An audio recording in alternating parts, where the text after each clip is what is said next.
Shalom, selamat pagi Bapak Ibu Saudara sekalian dan anak-anak semua yang di rumah, dan siapapun Anda yang hari ini menyaksikan ibadah kami dari Gereja Baptis Efrata. Kami ucapkan salam sejahtera bagi kita semua. Hari ini kita akan memulai ibadah kita. Kita menaikkan syukur kita di hadapan Tuhan. Kita akan selalu mengucap syukur karena Tuhan sangat baik dalam kehidupan kita. Mari sebelum kita memulai ibadah kita akan berdoa. Kami menaikkan syukur kami di hadapan Tuhan Allah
setiamu, yang besar jawablah aku dengan pertolonganmu yang setia.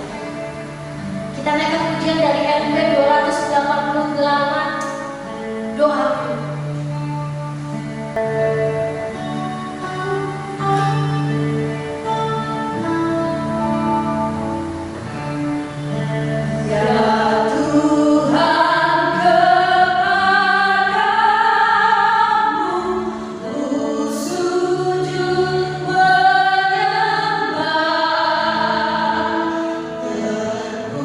Pujilah namamu.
Kita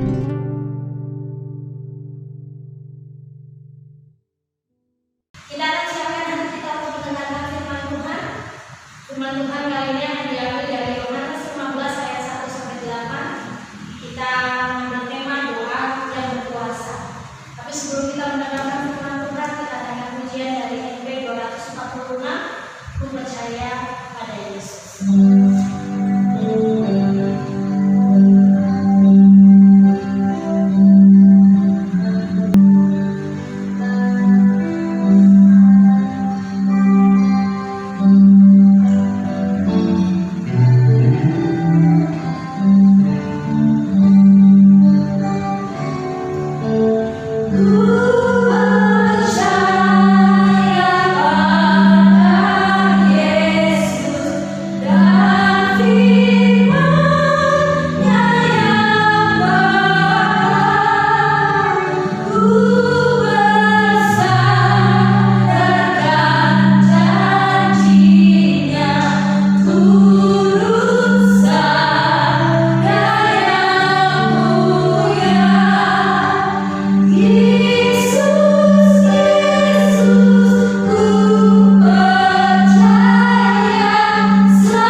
Selamat pagi Bapak Ibu dan Saudaraku yang terkasih dalam Tuhan Yesus. Kita bersyukur buat pagi ini kita kembali beribadah. Kembali kita untuk memuji, memuliakan nama Tuhan. Dan saat ini kita akan mendengarkan kebenaran firman Tuhan. Saat ini kita masih mengadakan ibadah online. Kita percaya kita dipersatukan terus di dalam kasih Tuhan kita Yesus Kristus yang senantiasa melingkupi kehidupan kita. Dan saat ini mari saudara, kita akan membaca bagian firman Tuhan yang pagi ini saya ambil dari Yohanes pasal ke-15 ayat 1 sampai dengan ayat yang ke-8.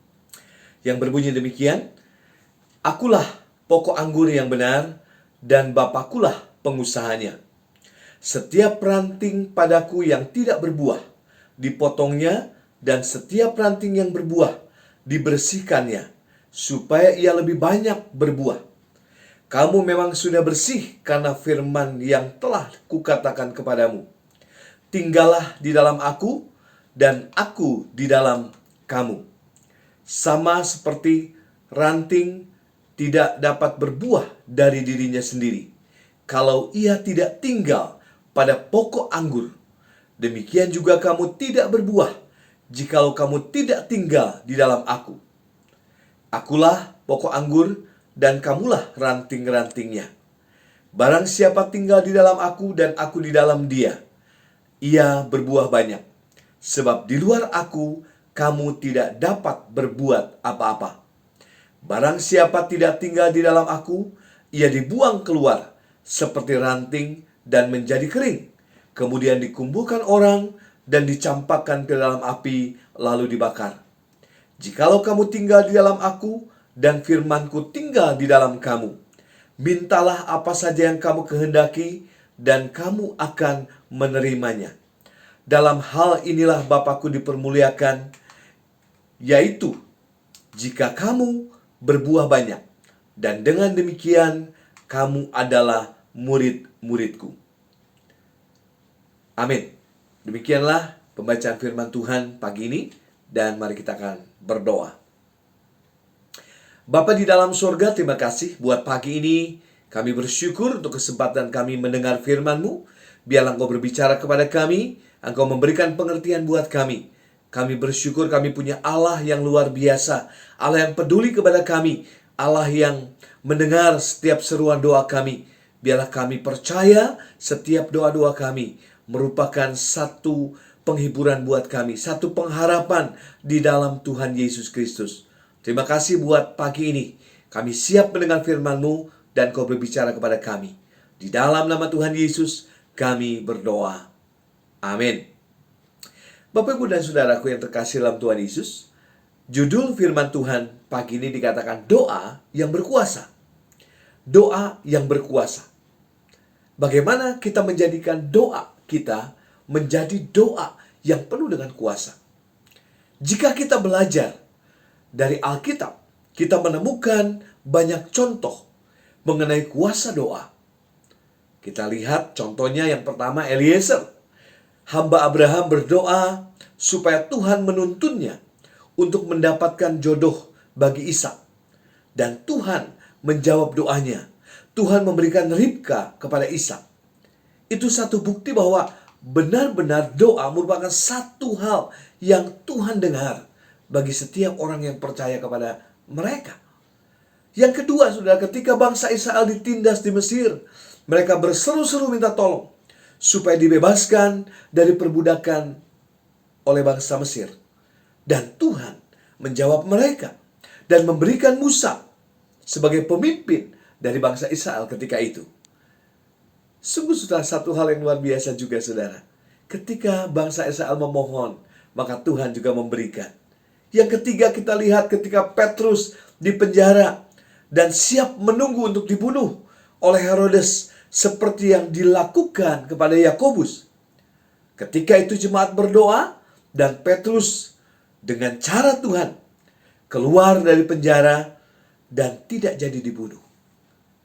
Itu terdapat di dalam Kisah Rasul 12 ayat yang kelima. Mujizat Tuhan terjadi ketika jemaat berdoa bersama-sama. Yang keempat, saudara, kita lihat ketika Paulus dan Silas di penjara, mereka berdoa dan akhirnya Tuhan juga membebaskan mereka dari penjara. Ini terdapat dalam Kisah Para Rasul 16 ayat 25 sampai 26. Jadi saudara, setiap orang Kristen pasti tahu bahwa ada kuasa di dalam doa. Tetapi yang menjadi masalah adalah bagaimana supaya hal itu nyata di dalam kehidupan kita. Berdasarkan pembacaan Alkitab yang sudah kita baca tadi, dari Yohanes pasal 15, ayat 1 sampai 8.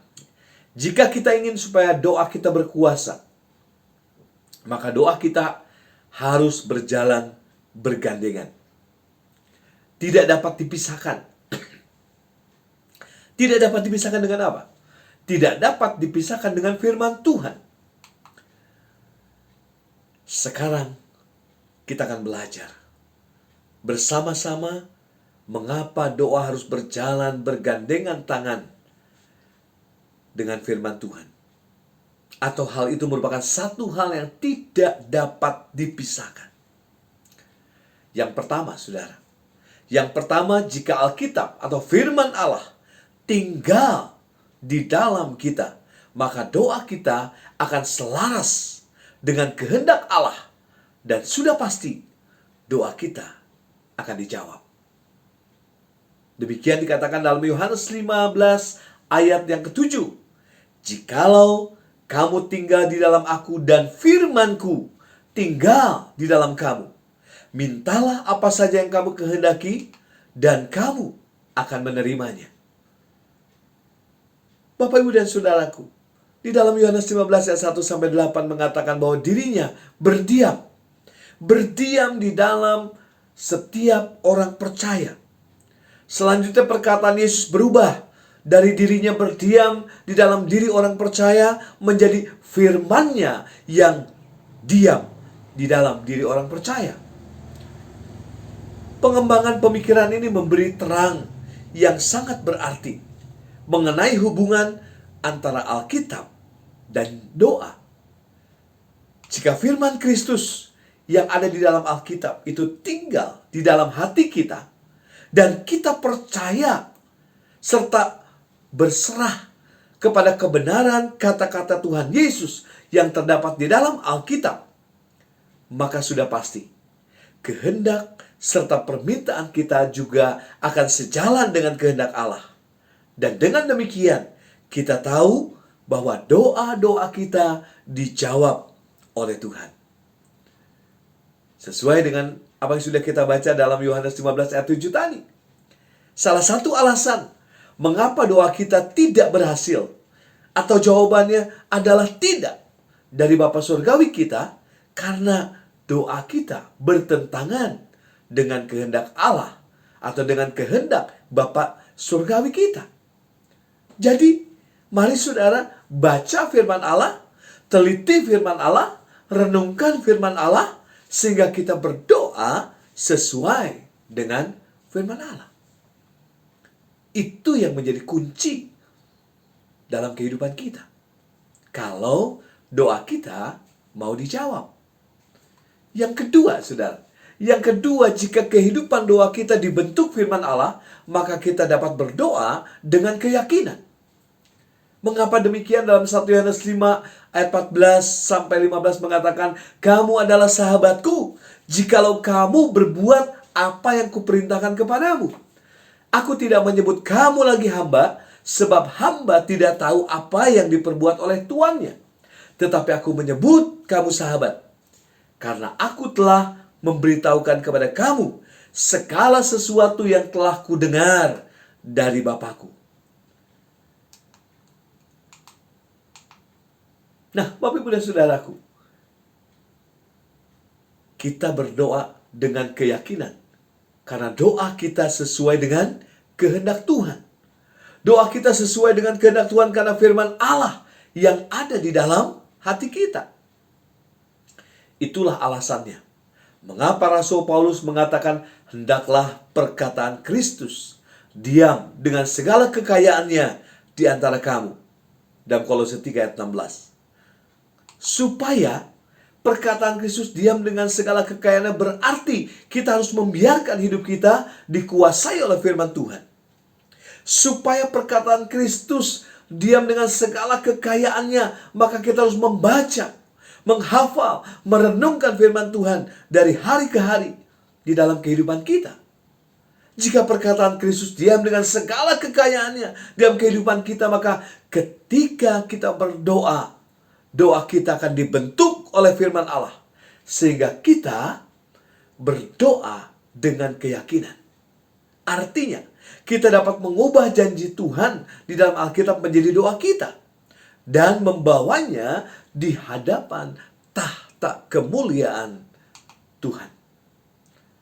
Selain itu, saudara, perkataan Kristus yang diam dengan segala kekayaannya di dalam hati kita akan dipakai oleh Roh Kudus untuk membimbing kita dalam jalan kebenaran. Sebab itu, saudara, kita perlu merenungkan firman Tuhan. Dan perkataannya atau firman Tuhan itu diam dengan segala kekayaannya dalam hidup kita. Dan yang ketiga, saudara, yang ketiga, jika kita mengabaikan Alkitab, maka doa kita merupakan kejijian di hadapan Tuhan. Ini dikatakan dalam Perjanjian Lama dalam Amsal pasal 28 ayat 9 yang mengatakan siapa memalingkan telinganya untuk tidak mendengarkan hukum, juga doanya adalah kekejian. Berarti sudah melalui Alkitab dan doalah ya.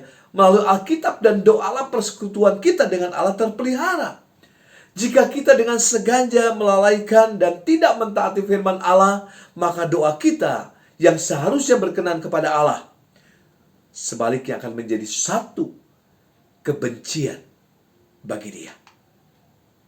Kita tidak dapat mengharapkan Allah akan menjawab doa kita jika sementara kita berseru kepadanya, kita menolak untuk mendengar. Dia memanggil kita melalui firman Tuhan atau melalui firman-Nya.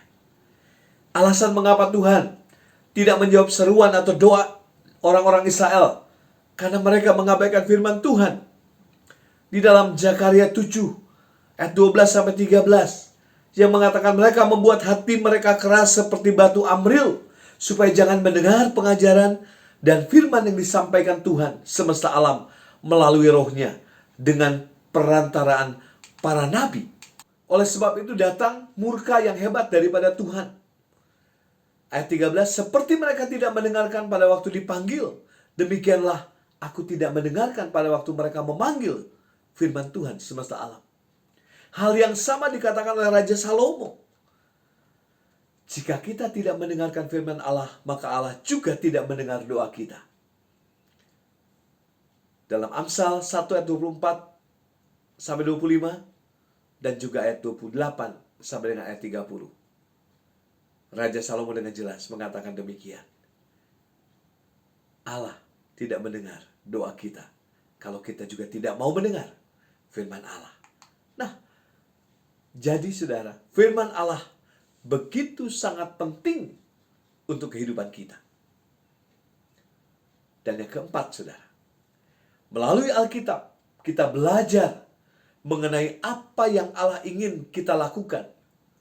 Dan kemudian menjadikannya sebagai doa kita di hadapan Allah. Bagian ini, saudara, Allah ingin kita merenungkan firman-Nya dengan bergairah atau dengan bersuka cita. Seperti yang dikatakan dalam Mazmur 1 ayat 2. Allah ingin kita tidak melanggar firman-Nya, melainkan menyimpannya di dalam sanubari kita. Dan masih banyak lagi yang kita dapat ketahui mengenai keinginan Tuhan bagi kita. Kemudian kita bisa menjadikannya sebagai doa kita di hadapan hadirat Tuhan. Daud adalah seorang yang mengetahui keinginan Allah bagi kehidupannya. Dan kemudian ia menjadikannya menjadi seruan atau doa di hadapan Allah.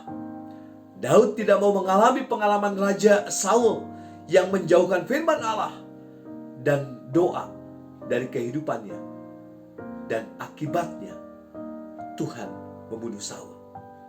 Saya bisa baca dari 1 Tawaris 10 ayat 13 sampai 14. Nah, Bapak, Ibu, dan saudaraku yang terkasih dalam Tuhan Yesus, jadi marilah kita terus mengembangkan cinta dan suka kita pada firman Allah atau pada Alkitab, sehingga doa-doa kita semakin diberkati oleh Tuhan.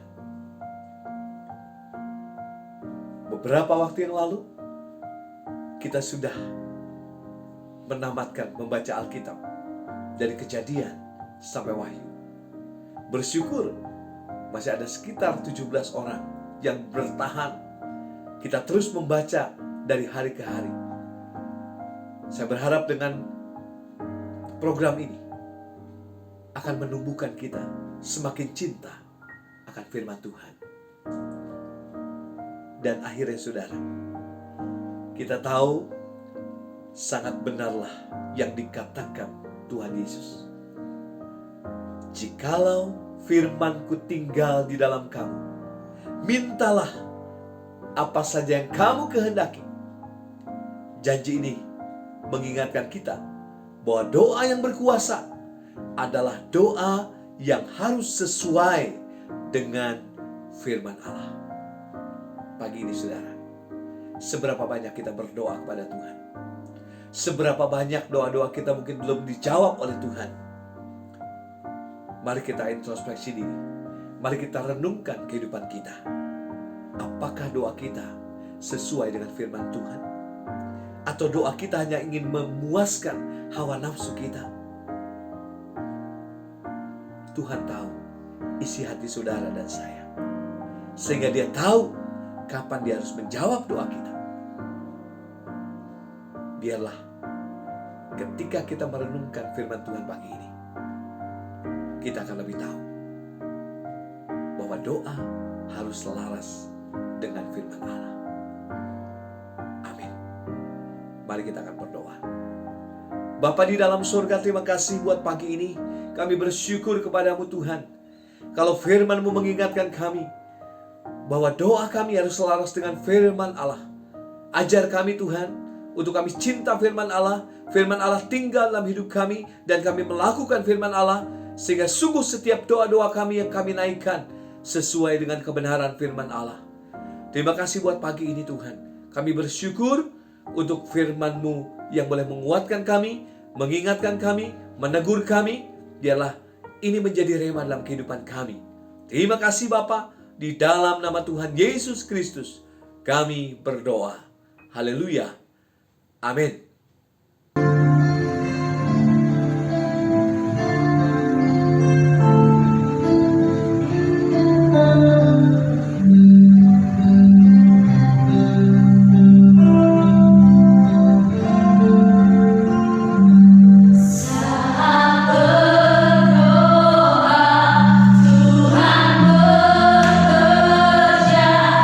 Tuhan bekerja,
Bapak, Ibu, dan Saudaraku yang kasih dalam Tuhan Yesus, mari kita akan menutup ibadah kita pagi ini, dan mari kita akan berdoa. Segala puji, hormat, syukur kami naikkan di hadapan Tuhan buat pagi ini, kalau kami boleh bersama-sama beribadah, memuji, memuliakan nama Tuhan. Sekalipun kami masih berjauhan, tapi kami percaya ikatan kasih Tuhan Yesus yang terus mengikat kami. Terima kasih Bapa, terima kasih Tuhan Yesus. Engkau Allah yang luar biasa. Dan di akhir ibadah ini kami memohonkan berkat ibadah tercurah atas kehidupan kami. Apapun yang menjadi aktivitas kami sepanjang minggu ini, biarlah berkat-berkat Tuhan yang melingkupi kehidupan kami. Dan biarlah kasih karunia dari Tuhan Yesus Kristus, damai sejahtera kepada Allah Bapa, serta persekutuan Roh Kudus boleh menyertai kita sekalian pagi ini sampai selama-lamanya. Amin.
What can wash away my sin? Nothing but the blood of Jesus. What can make me whole again? Nothing but the blood of Jesus.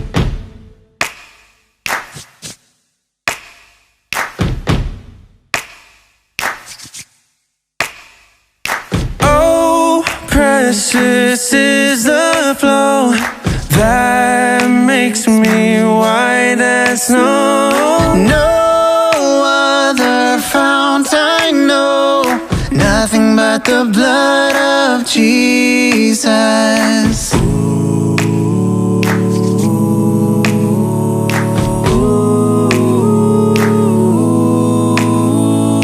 This is all my hope and peace. Nothing but the blood of Jesus.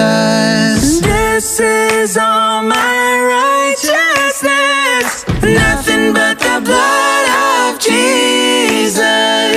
Oh, precious is the flow that makes me white as snow. No other fount I know, nothing but the blood of Jesus. Oh, precious is the flow that makes me white as snow. No other fount I know, nothing but the blood of Jesus. Nothing but the blood of Jesus.